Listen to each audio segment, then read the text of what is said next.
तो ये वाली वीडियो ना आपको परेशान करने के लिए नहीं है, आपके जुनून और आपके जोश को बरकरार और कायम रखने के लिए। डेफिनेटली ये जो पीछे हमारे कटआउट लगा हुआ है ना, ये आप लोगों के पास तक पहुंच गया होगा और इसको देख के कहीं ना कहीं डर तो लगता है, लेकिन ये डर अकेले आपको नहीं लगता। पिछली साल जिन लोगों ने एग्जाम क्लियर किया था ना, वहां पर भी ऐसा ही हुआ था। सर लास्ट ईयर 1374 के समथिंग वैकेंसी थी और 5 लाख फॉर्म भरे गए थे। 300-400 वैकेंसी का थोड़ा डिफरेंस रहा इस साल के कंपैरिजन में, लेकिन ये डिफरेंस बहुत बड़ा नहीं है अगर इसको एक बहुत ही डीपली जाके समझा जाए तो। बिल्कुल सर। लेकिन अखबार जो होते हैं ना, न्यूज़पेपर क्या करते हैं, बच्चों को डराने का काम करते हैं। अब यहां पे डायरेक्ट ये चीज को पहले आ चुका था, जब जिन बच्चों ने अप्लाई किया होगा या समझने की कोशिश करी होगी अपने फॉर्म के बारे में कि कितने कैंडिडेट ने कौन सी जगह पर कितने फॉर्म भरे। ये सब पहले ही कैटेगरी वाइज फॉर्म के लिए वीडियो आप लोगों को हमारे चैनल पे मिल चुका होगा।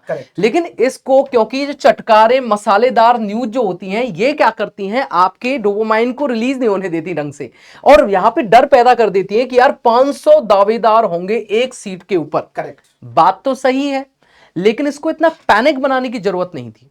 तो हम वो लोग आप लोगों को इस वीडियो के थ्रू बताएंगे कि आपको परेशान होने की जरूरत नहीं है। जो फ्लो, जिस जोश के साथ, जिस जुनून के साथ आप लोगों ने तैयारी शुरू करी थी, वैसे ही उसी जोश जुनून के साथ आगे बढ़ते रहने की आवश्यकता है, घबराना नहीं है। बट फिर भी इसमें कितनी सच्चाई है या आप लोगों को ऐसे समय पर किन चीजों पे ध्यान देना चाहिए और नहीं देना चाहिए, हम लोग बात करेंगे। स्वागत है आपका इस वीडियो के अंदर। मेरे साथ में आपके प्यारे कृष्णा सर हैं। सर प्लीज आप लोग क्या कहना चाहेंगे इसके बारे में? बिल्कुल सर, बच्चे अभी तैयारी करेंगे और इस सिचुएशन को मैं समझ सकता हूं। आपके अंदर जो दर्द है ना, आप इतना एफर्ट लगा रहे हो, लेकिन फिर भी बात आती है जब इस तरह की न्यूज देखते हो ना आप लोग, सर एक सीट के लिए 500 बच्चे फाइट करेंगे। यस, आपके मन में थोड़ा सा डर लगता होगा, थोड़ा सा लगता होगा सर कितना मेहनत करने की जरूरत है। लेकिन सच बता रहा हूं बेटा, आप जितना मेहनत कर रहे हो ना, उस सारी चीजों पे आपको कॉन्फिडेंस दिखाना है और कंसिस्टेंट रहना है इस टाइम पे, क्योंकि अपकमिंग जो ये 20 से 22 डेज है ना, यही आपकी जिंदगी बदलने वाली है। इस बात को याद रखिएगा। इन जैसे चीजों को देख करके आपको अपने मोटिवेशन को लो नहीं करना है, आपको अपने आप को और स्ट्रांग बनाना है और अपने आप को और अच्छे से फाइट करना है।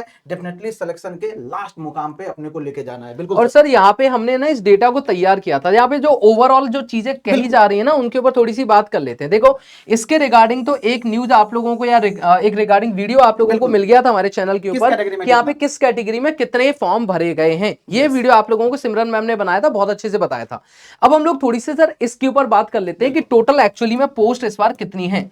ठीक है, अच्छा ये बात दिमाग में रखना भी जरूरी है कि कितनी पोस्ट है, तो उससे पता चलता है। और साथ में नंबर ऑफ फॉर्म कितने भरे गए ये भी दिमाग में रखना जरूरी है, क्योंकि ये नहीं पता चलेगा ना तो आपका अंदर से वो आएगा नहीं कॉन्फिडेंस कि यार मुझे किसके लिए फाइट करना है, कितनी मेहनत की आवश्यकता है मुझे। और सर ये ठीक है, थोड़ा अभी सर ये कंपटीशन एग्जाम है, कंपटीशन एग्जाम में हमको रिलेटिव परफॉर्म करना होता है। जैसे सेमेस्टर एग्जाम में आप लोग करते थे ना, स्पेसिफिक परफॉर्म करते थे, वहां से स्कोर लेते थे। लेकिन बट इस बात को ध्यान रखिएगा, यहाँ पे कंपटीशन है और कंपटीशन में आपको रिस्पेक्टिव परफॉर्म करना पड़ेगा। आप कितना मेहनत कर रहे हो, आपके बगल वाले कितना मेहनत कर रहा है ना, इस सब सारी चीजों पर डिपेंड करता है डेटा। और ये डेटा इसीलिए है जो आपको कितने बच्चों से फाइट करना है, कितने बच्चों से आगे निकलना है, इन सारे डेटा पे हम लोग बात करने वाले हैं। बिल्कुल सर, कंटिन्यू कीजिए सर। तो यहाँ पे देखिए, मैं आपको ओवरऑल पहले ओवरऑल व्यू दे देता हूं, ओवरव्यू का, और फिर उसके बाद आपको बताता हूं कि आपको क्या सोचना है, क्या करना है। देखिए, सबसे पहली बात तो 968 टोटल पोस्ट है और जो इस बार टोटल फॉर्म भरे गए वो है 4,83,587 फॉर्म। 4,83,557 फॉर्म्स भरे गए हैं,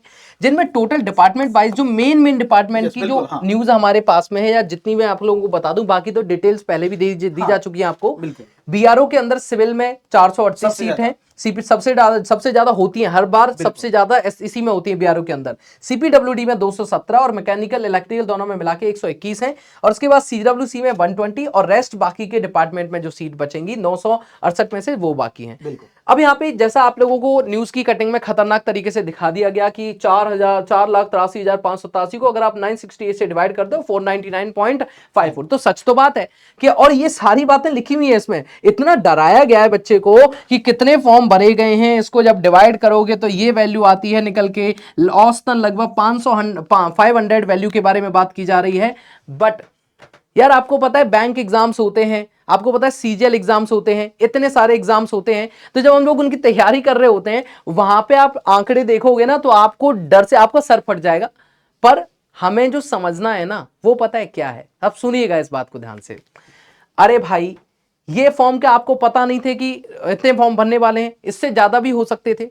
बट पॉइंट ये आता है कि अभी फिलहाल क्या करना है, क्या इस चीज के ऊपर ध्यान दें? सर मेरे साथ में है। बिल्कुल। और सर जैसा आप लोगों को हमने डेटा के बारे में बता दिया, अब आप लोग क्या कर रहे होगे, आप लोगों का ध्यान इन चीजों के ऊपर देने का नहीं है कि आप इसको पढ़ रहे हो पूरा क्या लिखा हुआ है, बड़ा चटकारदार न्यूज है, अरे सच में 500 से फाइट करनी पड़ेगी क्या, इस तरीके से करना पड़ेगा। अगर मैं आपको इसका एक ये था एग्जाम के लिए एक न्यूज़पेपर की कटिंग का ओवरव्यू डेटा। सर अगर ध्यान से देखा जाए ना, सीट कितनी है, 968 है, मतलब 968 लोग ही सेलेक्ट होंगे, ये क्लियर है। बिल्कुल, ये तो क्लियर है। सेलेक्ट वो होगा जो डिजर्विंग होगा। आप अपने आप के अंदर से कॉन्फिडेंस को लास्ट टाइम पर ऐसी चीजों को देख के लैक मत करिए। तो जो डिजर्विंग होगा वो सेलेक्ट होगा, इतना हम जानते हैं, इतनी सच्चाई आप लोगों को भी पता है कि इससे एक ज्यादा भी नहीं होने वाला।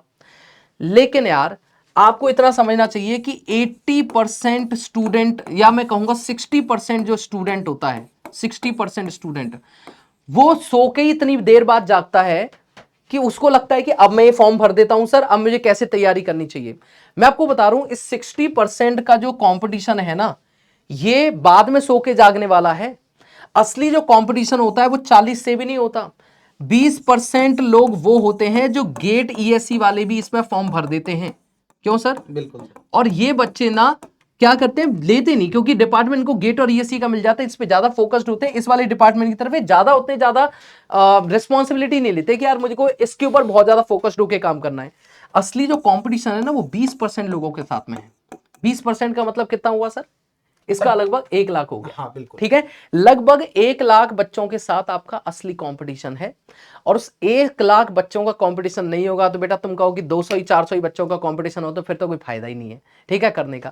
तो मुझे लगता है कि आपको ना असली फाइट इन 20% के साथ में करनी है। करेक्ट। जो टॉपर्स होने वाले हैं, जो इस एग्जाम को क्लियर करने वाले हैं। और सर ये सिलेक्शन बिल्कुल। उसी बच्चों का होने वाला है ना जो रेगुलर मेहनत कर रहे हैं, बिल्कुल। ऐसा नहीं जो वो अब चीजों को टाल रहे हैं। जैसे आज पढ़ना है उसको बोलना है कल पढ़ लेंगे, परसों पढ़ेंगे, सब्जेक्ट को फिनिश बाद में करेंगे, टेस्ट सीरीज बाद में लगाएंगे।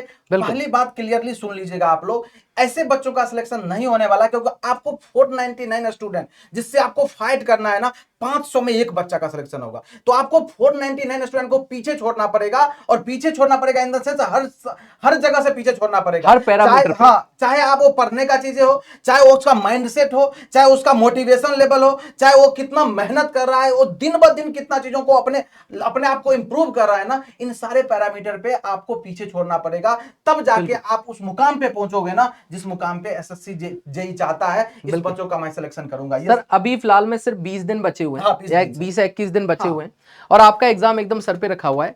आप लोगों से एक छोटी सी रिक्वेस्ट है, बिना मॉक दिए मत जाना, अदरवाइज वहां पे प्रेशर हैंडल करने का आपको एक्सपीरियंस नहीं होगा। दूसरा पॉइंट है कि आप पीवाईक्यू जरूर देख के जाइए, कई बार पीवाईक्यू से छोटे मोटे क्वेश्चंस वहीं से बन जाते हैं, बहुत अच्छे से वो करें। तीसरी चीज, अभी आप फुल सब्जेक्ट को उठा के मत पढ़िए, क्योंकि फुल सब्जेक्ट से कोई फायदा नहीं होगा। आप अभी शॉर्ट नोट्स अगर हैं बना रखे हैं, अगर आपने हमारे कोर्सेज के अंदर एनरोल किया होगा तो हर सब्जेक्ट में शॉर्ट नोट दिए जाते हैं, आप उनके थ्रू रिवाइज कीजिए सब्जेक्ट को। तीसरा पॉइंट है कि अभी आप कोई ऐसा नया शुरुआत मत करिए जो आप लोगों के कॉन्फिडेंस को लूज कर देगी। जितना आपने पढ़ा है उतना काफी है, बेहतर है, बस उसको ब्रशअप करते रहिए और कॉन्फिडेंस के साथ रहिए कि मेरा सिलेक्शन होगा। अगर आप डिजर्व करते हैं, आपने उतनी लेवल की मेहनत की है जितनी इस एग्जाम को क्लियर करने की नीड है, रिक्वायरमेंट है, इस एग्जाम की जितनी रिक्वायरमेंट है, जितनी डिमांड है, अगर आप उसको पूरा कर रहे हैं तो डेफिनेटली आपको इन डेटास वगैरह से डरने की जरूरत नहीं है। पूरी इंजीनियर्स वाला की टीम हमेशा आप लोगों के साथ स्टैंड लेती आई है, हमेशा खड़ी रही है, आज भी खड़ी रहेगी, आगे भी खड़ी रहेगी। So don't fear about this topics. इस तरीके के टॉपिक्स के ऊपर ज्यादा ध्यान मत दीजिए, डरिए मत, कॉन्फिडेंस से रहिए। हम लोग मिलेंगे इसी तरीके की एक और सुंदर वीडियो के अंदर। और एक बच्चों से लास्ट में सर क्वेश्चन पूछना चाहेंगे, और क्वेश्चन ये है सर, बस छोटा सा प्यारा सा क्वेश्चन, क्या हार मान लोगे? क्या इस डेटा को देख करके हार मान लोगे क्या? इस वीडियो के कमेंट बॉक्स में सारे बच्चे इस आंसर का रिप्लाई करेंगे, साथ में एक हार्ट बनाएंगे, जरूर बनाइएगा सारे लोग। बाकी मिलेंगे हम लोग नेक्स्ट वीडियो में। Thank you so much.